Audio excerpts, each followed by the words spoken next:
welcome to MMM Nigeria studio.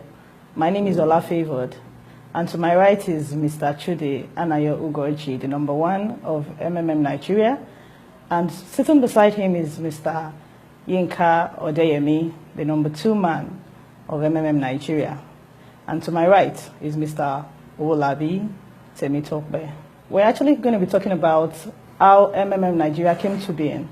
And my very first question is going to Mr. Anayo Ugochi. I would like to ask you, sir, how MMM Nigeria, how it all started? MMM is a global community of financial aid donation exchange. We find its way to Nigeria. On 8th of October, that was when I signed up on the global platform. And when I signed up, having read the ideology and having seen the situation we find ourselves in this country, that we actually need that program here to salvage the problem Nigerians are facing with finance and stuff like that. So I signed up, and they were looking for leaders who would help me to project this dream and vision across the nation. So I quickly sent information to some leaders, which my friend Yinka, one of the leaders I sent the link to, he was the only one who responded. So both of us started the movement, and likes of Patrick came in the picture. Then on 17th of November 2015 was the official launch of MMM Nigeria. And to God be the glory that today, over 400,000 Nigerians are actually benefiting from this program. That is the main thing, the main idea where we brought the program to this country. Thank you. Now to Mr. Yinka Odeyemi, would you please tell us what the MMM ideology is actually about? MMM ideology at right from time been aimed at creating what we call a fair financial system. If every one of us understand what is going on around us now, you understand that the way the financial network, the financial system of the world is designed is actually projected at helping some set of people. Like, there's always this class thing that we know that the conventional things we hear of. That's why a lot of times you see that, there are some set of people that are in some particular scheduled, or let me say special areas, areas that are just for those class of people. And there are some areas too also that are just for the average person that is just coming up and the likes like that. So the essence of MMM is to bridge that gap so that there won't be much difference. In fact, if you start up in MMM and you get the ideology naturally instincted, or let me say ingrained in you, you discover that with time, that bridge, that gap that has been there, would gradually and with time get, it's going to get merged and get broken, and before you know it now, you'll be able to do what you have not been able to do financially. I know a lot of us, when we started up MMM, we've had some kind of dreams that we want to do, but because of financial challenges, we can't get there. That's why MMM has come to at least help us to create that kind of fair financial system, whereby as a poor person, or let me say as an average person, you can start up with whatever you have, and that bridge of financial penury will be broken, and you can start achieving your financial dreams and objectives. That is the main ideology of MMM. And it's also to create a platform whereby every one of us can come together to help ourselves to achieve a lot of things together. So that is why we also used to use that acronym that in MMM we have millions coming together to help themselves to also make millions together. That is the ideology. Okay, Mr. Owolabi, to you now. In MMM, we hear that you get rewarded to a tune of 30% in the value of help you provide. So where does the 30% come from? Thank you. Like Mr. Yinka said, MMM come together to help each other. Now people are asking where the 30% come from. Now this 30%, we pay ourselves the 30%. Like we said, there is what we call crowdfunding. It is through crowdfunding. Crowdfunding is a situation where we pay some people with some other people's money. Now it turns around. It's like a cycle where a set of people donate, like we do in MMM, and we pay this set of people who have donated in the past. Then another set of people comes to donate again, and we pay those set of people who have donated this in the past. So it is a system that is used all over. The insurance company uses it. When you pay an insurance or a life cover, it is used to pay other people who are due to receive payment. The banks use it where you pay. When you are contributing, you are paying. And when somebody is withdrawing, you are getting out of the system. So that's how it all works. It is a cycle that turns. Money must rotate. As somebody is giving, somebody is getting. So the 30% is paid by all of us in the system. So I guess it's more of something like a redistribution of funds, kind of. Yeah, it is a redistribution of funds where we get from those who have their spare money and doesn't need it now, and we give it back to those who need it now. Then in turn, when they need money, we see another set of people who wanted to donate at that particular point in time, who donate freely without any guarantee, at free on their own risk, by willingly and not being forced or coerced, because there is no guarantee. You are just giving because you are happy to give. So we inculcate the power of giving through that. All right, thank you. Mr. Yinka, my next question comes to you. Before now, we've heard, or we know that when programs like this, when they get into the country, they run for a period of time, and before you know it, it crashes. And even now, we hear people saying MMM would crash. So how long do you think MMM Nigeria would last? Thank you very much for that question. It's a quite interesting question, which I used to like to answer it just using the words of the founder of this great community, Sergio Mabrodi. In his words, he always say the actions and inactions of every participant as a way of contributing to the sustainability of this community. I used to break those two words into what would actually, because those are the major words that actually will determine how long or how short MMM itself will last. First thing first is the word action. When we say action, to us as participants in MMM, the action simply means that for us as participants, we know that we are the ones that are actually bringing about whatever rewards we are getting on it, which is the 30%. And we also understand that how we get it is through our consistent donation, and also through ensuring that we are sharing the right ideology to people and getting them to also be part of this community. As long as we have that consistently going on, MMM Nigeria can last for as long as we all want. The inaction, which is the other part of it, as Saji said, is that in action, we mean that, okay, as participants, you know, you might have some people that, because they are not well rooted in the real ideology of MMM, might see some of them abusing the system in the sense that they might be, you know, turning it off to like an investment scheme, you know, taking out time to just start talking about MMM in a negative way, or in negative, having some kind of negative implications on the system. Such inactions have a way of somehow, in one way, creeping into the mind frame of participants and has a way of cutting short the sustainability factor of MMM. That's why on our part as leaders, we are ensuring that this part of it, which is the inactions, we at least to the best of our knowledge curtail it to the barest minimum. And how do we do that? We ensure that we teach the ideology very well. We ensure that as you are becoming a guider, or you are as a participant, you want to share it, to ensure that you are saying the right things to people, so that as people are joining the community, you understand what they are joining, because it's easier for you to actually be able to stand up to defend what you know. And that is why we are actually always at all times ensuring that we teach the right ideology. We also ensure that our participants are also teaching the right ideology, not giving people just the mindset of just coming into the system, run away and do your hit and run and go. No, we don't want such things in the system. So what determines how long or how short MMM Nigeria will last is all in the hands of all the participants. Currently, we have over 400,000 participants. So that means the 400 participants are the one that determines how long or how short MMM will last. So in summary, our actions and inactions is what keeps MMM going. All right, thank you very much. Okay, Mr. Olabi, to you. In the MMM community, there are some people known as guiders.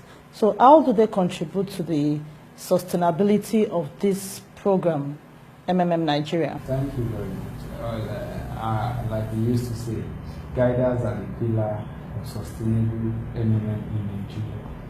And how does that work? They are the people, the first very ambassador of MMM in the eye of every other participant. Now, I always say, from the participants, once you have a single referrer under you, you become the leader of that particular person, because you are the one that is to guide that person. Same applies to the guider. Now, how can Gaia does this? You know, we all have the same goal in MMM to create an honest and fair world, and our goal is the same. We want to make people happy.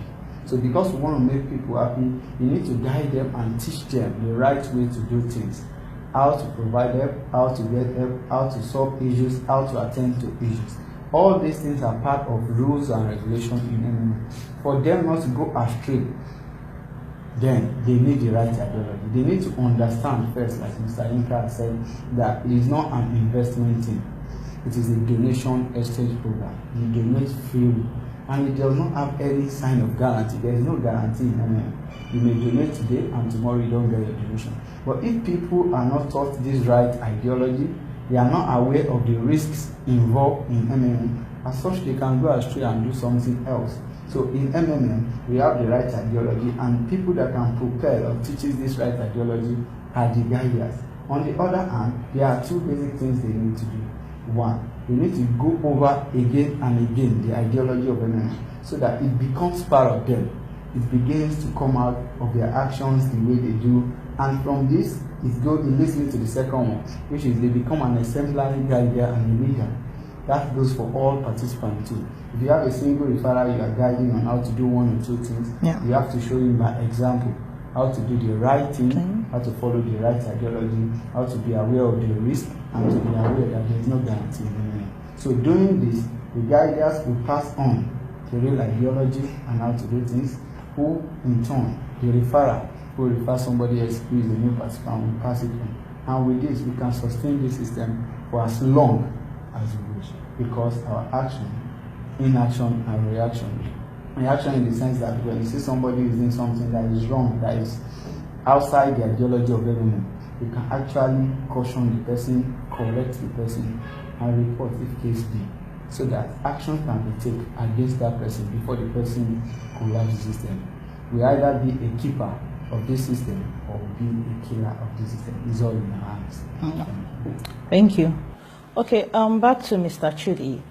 I want to know, as regards MMM being legal or not legal, because we know that when such programs come, government would either say it is legal or illegal. Even banks tend to be a threat to this kind of program. So what measures are being put in place when such threats comes? Thank you. The legality of MMM, based on what my friends have actually explained, one would know that MMM is not a business. It's not an investment scheme. We're not registered with CAC, we're not registered with SEC. So I didn't see anything that should warrant, someone asking for legality of MMM or as to have a kind of legal backup of what we are doing. It's a platform that gives people the opportunity to give help. And of course, you should, we all know that as a donor, you don't request for an agreement or a legal backup when you want to give help to somebody outside there. We all have been giving help to beggars on the street and stuff like that, and we don't back it up with any legal terms and stuff like that. So the government coming in and the banks and all, I've always thought of it that any right thinking government should be able to partner with MMM. The reason is that we are actually helping them to solve the problem of unemployment. Now over 400 Nigerians are on board. Over 400 Nigerians are not depending on government as to what to give them employment and stuff like that, but they're actually busy with this program providing help, and most of them were unable to feed before 2 square or 3 square meals a day, and even feed more than 7 square meals a day. And these are things that began of a gain that we actually brought to this government. So none of them should never come up tomorrow to fight us. Rather, to me, I feel they should be a partner with us. They are on the side of the bank. We don't have a central bank. We don't have central accounts where money is indirected to. So everybody pays peer-to-peer system. The bank themselves are also benefiting from what we're doing, because you don't pull that money as to what happened few years back when we had the issues of London Bank and stuff like that, when people pull out money from the bank and the bank got up against it. But in MMM, we don't pull out money from the bank, rather we circulate money, within the system, and the bank as well benefits from it. So we, the Mavrodians, or the participants in the MMM should have this in the back of mind that there's no need for guarantee to anybody. We don't give guarantee to anybody. The guarantee we have here is that our guarantee depends solely on the level of trust and the level of trust we have among us in this program. So there's no point of government or bank coming against us any time of the moment. If we truly know what we are doing, so there's no point. Anybody who comes to seek for legal terms should as well look for other programs. This program does not do any legal backup. Okay, Mr. Yinka, I would like to ask, because based on the information we've heard, MMM South Africa faced some challenges based on the media, the banks, and likes of that. And it was a very, very big mess for them that I know it took them a while to clean up that mess. So what measures have you put in place now for MMM Nigeria to face such risk and threats when they come? Okay, basically, from what my boss have been able to express and talk about, as regards the legal part of it, I was about chipping in something in before this question, which is quite good. I was looking at it like we need to just better redefine the concept of what MMM is, or let's just start from what we do. Right from what we have been saying from the beginning, we said it's a donation exchange platform. In other words, what we are doing is that we are freely, from what we've earned, let's say you're working a salary job now, from what you've earned, okay, you now have an extra that you are not really using. That is what you are now picking up to donate as your spare money in MMM. So basically, we don't have any guarantee within ourselves, because it's just as if, okay, now my brother is in school and he needs an assistance from me. Maybe he wants to get some stuff for his project and the like, and he calls me, bros, I need this amount of money. I send it to him without telling him that, oh, brother, you need to sign an agreement with me, and like that. So basically in MMM, that's what we are doing. The only difference is just that, okay, fine, we now have a large chunk of people that are being connected together on what we call a personal office through our MMM, and we are freely doing that with us. That's why in MMM up to tomorrow, we will not have a central account, because all we are doing is still the normal thing we do. When we go to our churches, when we go to our mosque, oh, you have some funds with you, and maybe your mosque or your church asks that, oh, they need to buy this. We don't need to start going to the pastor or our imam to start telling them that we need an agreement before we donate. So basically, that's what we do in MS. So that's why we wouldn't, in fact, nobody will give you any sort of guarantee, because once guarantee start coming in, that's when this part of the forms agreements start coming in. They go back up that, okay, fine, if peradventure you fail, as far as you've given me a guarantee that you pay me, then I will come up with this. So we don't have that. So what happened in South Africa was that, okay, fine, a lot of them, then because of what I started off when I was explaining the aspect of the sustainability, how long MMM lasts depends solely in the hands of the guiders and also in the participants' hand. It happened in South Africa that a lot of them, maybe because of some kind of ideas, the wrong teachings, ideology instilled in them, they really could not be able to at least stand up for what the right ideology is.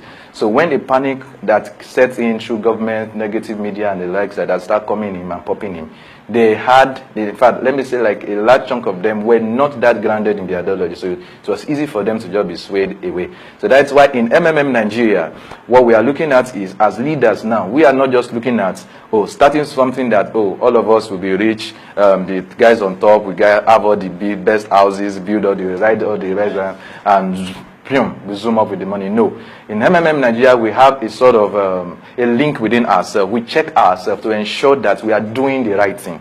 Doing the right thing in the sense that we are providing help as requires, even from our bonuses that we also know that it's also coming from the donation income. We also still make sure we ensure that we are providing help back also with part of what we get as bonus, so that as long as that part of our queue, as long as that part of our pool, our provider is always there, we will not have issues of maybe a restart or a pause coming into view.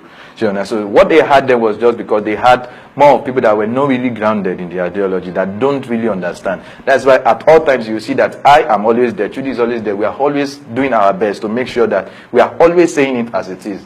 Telling you that, oh, we don't give you guarantee, telling you that, oh, also for us to last for as long as we want, those two factors must be in place. We must always provide help. Whether you as a guider, you are getting all the biggest bonus, you also need to also provide help back in return, because that bonuses you are getting is also coming from the pool. So as long as that is there, and also we are also, because of our consistent presentations, you know, one-on-one meetings that we have like that, we're also at least getting a lot of people to be part of the community. That's why you see that the last M of MMM means what? Movement, meaning that we are always growing. Our numbers today will be different from our numbers tomorrow. Why? Because as we are sharing it, a lot of people are buying into the idea and they are becoming part of the community. Thank you very much. Okay, another question I would like to ask you, Mr. Yinka. We've had participants who fidget in the community. Probably they have provided help and they are waiting for somebody to confirm them, or they want to get help. The person, as someone has been assigned to provide help to them, but the person is not responding, and many of them begin to fidget and begin to panic. So how do you address such issues? Okay, I normally address that with my two keywords. The two keywords that actually keeps MMM to anywhere it is, or the two keywords that can actually keep MMM for as long as it wants. And what are those two keywords? Number one, trust. And number two, patience. When issues like that comes up, I want us to understand that we are dealing with ourselves. So there's always that a little bit of gap or mistakes that will be there as humans. You know, we are not above mistakes. Sometimes somebody might send a payment to you. He has even forgotten that he needs to upload the payment proof. Maybe somebody didn't tell him. They just told him that his order has come and needs to pay, and he just goes ahead and doesn't upload his payment proof.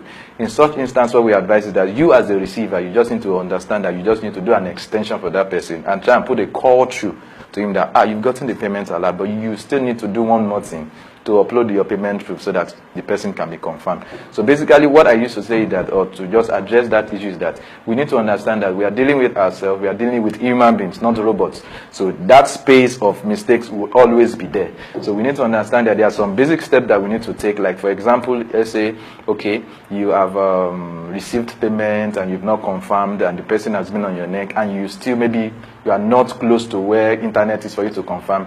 It's just a thing of courtesy. Just put a call back to the please, I will confirm you at so time. Even if it's not convenient, just tell the person, please, I'm out of internet reach and stuff like that. What I'm saying is that we need communication. We also need to understand that we need to trust the system, that the system will be with us for as long as we want. And we need to also be very, very patient with ourselves, just in case all those issues comes up. And there are also some other ways of checking it that MMM puts in place. There's what we call a support team. MMM has a support team that is always readily available at all times. What you just need to do is, let's say maybe for example you have an issue that is going out of hand, just go to the support, type in your message for them. You see topics that are related to whatever issue you have, because they also know that yes, all these issues will keep coming up and stuff. So there are department topics that are related to that. So once you send your support through to them, just wait for like some few days, you get a reply from them and everything will be resolved. Wow, we've heard it all, how MMM started, how to manage panics, then the risk, and what's the whole thing MMM comprises of. Thank you very much, sir. So, Mr. Chudi, would want you to give us some parting words before we end this segment. I urge all participants in MMM to keep hope alive. This program has been designed to put smile on the faces of every Nigerian, and we should shun from any act that could be of threat to this program. Greed, deal with greed. It's all about trust, it's all about sincerity, it's all about patience. And I want to use this medium to warn my participants to be mindful of this copycat program that's flying within the country. We've seen where most of them came up within 2 months they crashed. Those are people that actually want to scam our people. So be careful of them and don't be a prey to such things. And by the special grace of God, we are working towards pushing this program to 5-10 years. And that would happen if everybody in the community would join hands together with us to push this program. Then make sure as a participant that you attend presentations. is very, very key. There are presentation centers all over the country. Even the guiders who are actually joining us to become guiders. Don't be a guider because you want to earn bonuses. Let your aim and objective of becoming a guider centers on pushing the ideology and helping people to smile. So every guider we discover we have less working guiders in our community. But if we can have a good number of working guiders in our community that would be ready to do presentations all over, I think people won't have issues with this program. I trust God that this program will actually mean well for us, and we will be able to bridge the gap between the rich and the poor, especially those of God. Right, we've heard it all from the horse's mouth. We've heard what MMM is and what MMM is not. For those of us who have been hearing various things about MMM being investment, being a business platform, being something else outside the real ideology of MMM, we have actually heard it from the mouth of those who started the community. So I want to urge every participant of the community to be mindful of what they hear, what they teach, and what they preach as regards MMM Nigeria. So before we leave, we have there's this MMM anthem. I call it the anthem that we always sing, because every participant of the community should project what MMM is. So I want Mr. Chudi to lead us in the MMM song before we close this segment. Before the song, I want to say something. And I just want to let people know that in MMM, we don't collect money from people to register them. Anybody that asks you to pay for form or asks you to pay for center registration form or pay money to attend any of our presentation, please know whether that person is a scammer and the person is a fraudster. So let's join hands and sing our song together. Okay. This little light of triple M, I'm gonna let it shine. This little light of triple M, I'm gonna let it shine. Let it shine. This little light of triple M, I'm gonna let it shine. Let it shine. Let it shine. Let it shine. This little light. This little light of Abraham, I'm gonna let it shine. Let it shine. This little light of Triple M, I'm gonna let it shine. Let it shine. This little light of Triple M, I'm gonna let it shine. Let it shine. Let it shine. Let it shine. MMM. Bridging the gap between the rich and the poor. It's a task that must be done.